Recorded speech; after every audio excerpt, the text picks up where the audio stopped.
मित्रांनो, एखादा राज्यकर्ता किती क्रूर असू शकतो हे तेव्हा लक्षात येतं जेव्हा त्याच्या हत्येनंतर त्याच्याच देशातील लोक घराच्या बाहेर पडतात, प्रामुख्याने महिला, आणि डीजेवर गाणे लावून नाचायला लागतात।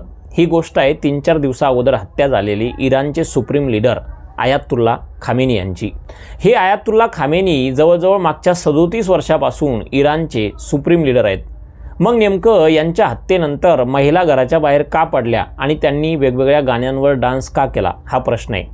त्याचं कारण असं आहे की या आयातुल्ला खामेनी यांनी मागच्या 37 वर्षापासून कधीच या इराणच्या महिलांना बिना हिजाबाचं घराच्या बाहेर पडण्याची परवानगी दिली नाही। एवढंच नाही तर हे आयातुल्ला खामेनी ड्रोनच्या माध्यमातून महिलांवर नजर ठेवायचे। जर एखाद्या महिलेनं बिना हिजाबचं घराच्या बाहेर प्रवेश केला तर त्या महिलेला जेलमध्ये टाकलं जायचं। एवढंच नाही तर त्या महिलेवर अत्याचार केले जायचे।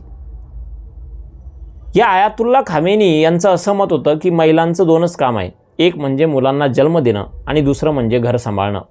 या देशामध्ये महिलांना कुठलेही अधिकार नव्हते। तुम्ही विचार करा की मागच्या 37 वर्षापासून या देशातील कुठल्याही महिलेनं स्वतःचा चेहरा उघडा ठेवून तिला बाहेर जाण्याची परवानगी नव्हती। म्हणजे कुठल्याही महिलांना बाहेर येऊन मोकळ्या हवेचा श्वासच कधी घेतला नाही। आणि एखादा व्यक्ती जो महिलेवर इतके अत्याचार करतो त्या व्यक्तीसाठी आपल्या भारत देशातील काही नीच प्रवृत्तीचे लोक घराच्या बाहेर पडून रडताय आणि प्रामुख्याने महिला रडताय। त्यामुळे खूप वाईट वाटतं की एक व्यक्ती जो महिलांवरच अत्याचार करतो आणि त्याच्या मृत्यूनंतर महिलाच रडतात की आमच्या इतक्या चांगल्या नेत्याची हत्या केली गेली। खरं तर खामेनी यांनी अनेक चांगली कामंही केली, त्याचा मी विरोध करत नाही। इराणच्या विकासातही त्यांचा खूप मोलाचा वाटा आहे। पण जेव्हा एखादा राज्यकर्ता समाजातील कुठल्याही घटकावर अन्याय करतो तेव्हा त्या राज्यकर्त्याला एक चांगला राज्यकर्ता आपण कधीच म्हणू शकत नाही। भले तुम्ही पुरुषांवर, महिलांवर, एखाद्या प्राणी मात्रावर, कुणावरही जर तुम्ही अन्याय करत असेल, एखाद्या जीवावर तुम्ही अन्याय करत असेल तर तुम्ही एक चांगला राज्यकर्ता कधीच असू शकत नाही। ही सगळ्यात मोठी वास्तविकता आहे। खरं तर मला खूप वाईट वाटतं की मी कधीच जातीवादाच्या मुद्द्यावर बोलत नाही, पण जेव्हा या देशामध्ये पुलवामा हल्ला झाला, जेव्हा या देशामध्ये पहलगाममध्ये अनेक निष्पाप लोकांची हत्या केली गेली, तेव्हा कधीच या देशातील मुस्लिम समाज एवढ्या संख्येनं रस्त्यावर आला नाही आणि त्यांनी आंदोलनं केली नाही किंवा पाकिस्तानच्या विरोधात नारे दिले नाही। काही लोकांनी दिले, त्याबद्दल मी त्या लोकांचे आभारही मानेल। पण ज्या संख्येनं आयातुल्ला खामेनी यांच्या हत्येनंतर लोक रस्त्यावर आले, तुम्ही जम्मू काश्मीर घ्या, तुम्ही लखनौ घ्या, महाराष्ट्रातली अनेक ठिकाणी त्या ठिकाणी लोक रस्त्यावर आले, मुंबईत आले, त्या प्रकारे पुलवामा आणि पहलगाम हल्ल्यानंतर लोक आले नाही। खरं तर मग नेमकं कधी प्रश्न पडतो की धर्म या देशापेक्षाही महत्त्वाचा आहे का? चांगल्या माणसांसाठी तुम्ही रडा, आंदोलन करा, त्याचा विरोध नाही, पण ज्या व्यक्तीसाठी त्याच्या स्वतःच्याच देशातील लोक बाहेर येऊन नाचताय त्या व्यक्तीसाठी आपण आपल्या देशातील रस्ते जाम करायचे, हा खऱ्या अर्थानं न्याय आहे का? हा माझा प्रश्न आहे। आता प्रश्न क्रमांक 2, इराणचा सुप्रीम लीडर नेमकं हे पद काय होतं? आता हे जे काही आयातुल्ला खामेनी आहेत हे इराणचे सुप्रीम लीडर होते। सुप्रीम लीडर म्हणजे असं असतं की असा व्यक्ती जो इराणच्या सर्वोच्च पदावर आहे, म्हणजे तो व्यक्ती इराणच्या राष्ट्रपतींनाही एका मिनिटामध्ये पदावून काढू शकतो। तो व्यक्ती ठरवतो की तिथली जी काही आर्मी आहे त्याचा चीफ कोण असेल, तो व्यक्ती ठरवतो की तिथल्या न्यायालयाचा न्यायाधीश कोण असेल। इतकं मोठं हे पद आहे आणि या पदावरून तुम्हाला कोणीही हटवू शकत नाही। तुमची मृत्यू झाली तरच तुम्ही या पदावरून बाहेर जाऊ शकता। मित्रांनो, मला तुम्हाला सांगावं वाटतं की 2022-23 मध्ये याच इराणमध्ये एका महिलेनं या आयातुल्ला खामेनी यांच्या विरोधात आंदोलन केलं, तर त्या महिलेला म्हणजे जिवंत त्या ठिकाणी मारून टाकलं गेलं आणि त्या महिलेच्या समर्थनार्थ ज्या बाकीच्या महिला आल्या होत्या अशा जवळजवळ 500च्या वर महिलांची त्या ठिकाणी हत्या केली गेली।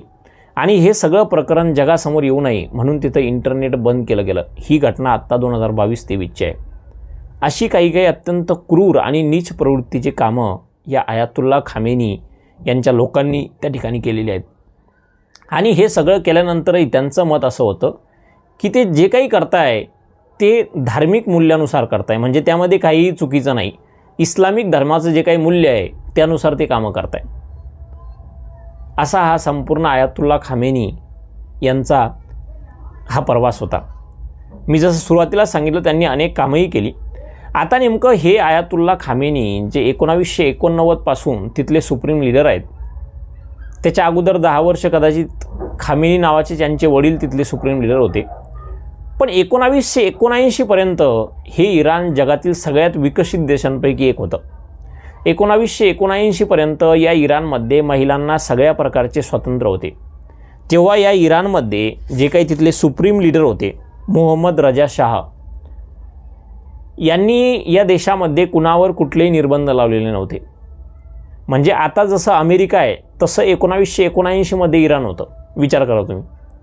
आणि त्यानंतर अचानक हा खामेनी परिवार सुप्रीम लीडर बनतो आणि एक इस्लामिक रिव्होल्यूशन, मुस्लिम समाजाचं तिथे एक रिव्होल्यूशन होऊन जातं आणि सगळं काही अचानक बदलून जातं. जर या देशातील कुठल्याही महिलेला दुसऱ्या देशात जायचं असेल तर त्या महिलेला कुठल्या तरी एका पुरुषाला सोबत घ्यावं लागत होतं. एकटी महिला कुठेही जाऊ शकत नव्हती.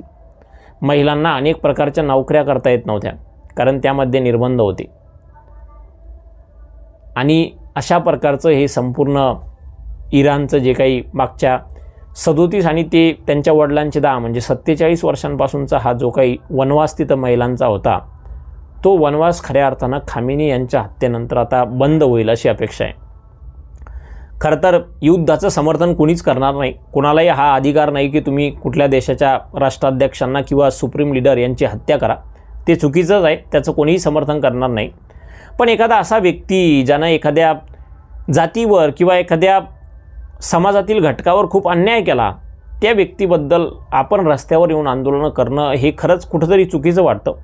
त्यामुळं आपण कायम जे धर्माचे काळ्या रंगाचे चष्मे घालतो आणि सत्य काय असत्य काय याच्याबद्दल कधीही विचार करत नाही. कोण अन्याय करत होता कोण न्याय करत होता याचाही विचार करत नाही आणि कुणासाठीही डोळ्यातून अश्रू आणतो आणि धर्माच्या नावावर नाटकं करतो, सोशल मीडियावर येऊन काहीही बयान देतो, ते खऱ्या अर्थानं आपण माणूस म्हणून थांबवायला पाहिजे. आणि सगळ्यात पहिले योग्य काय अयोग्य काय या गोष्टी आपण बघितल्या पाहिजे. कारण धर्म जात ह्या सगळ्या गोष्टी महत्त्वाच्या आहेत, त्याचा मी विरोध करत नाही.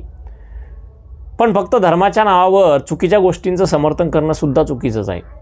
त्यामुळं हे जे काही आयातुल्ला खामेनी होते यांचं जे काही शासन होतं किंवा यांचा महिलांबद्दल जो काही विचार होता या संपूर्ण विषयावर तुम्हाला काय वाटतं मला कमेंटमध्ये नक्की सांगा. आणि असेच महत्त्वाचे व्हिडिओ पाहण्यासाठी चॅनलला सबस्क्राईब करायला विसरू नका. परत भेटूयात एक अशाच महत्त्वाच्या व्हिडिओसोबत. तोपर्यंत खूप खूप धन्यवाद.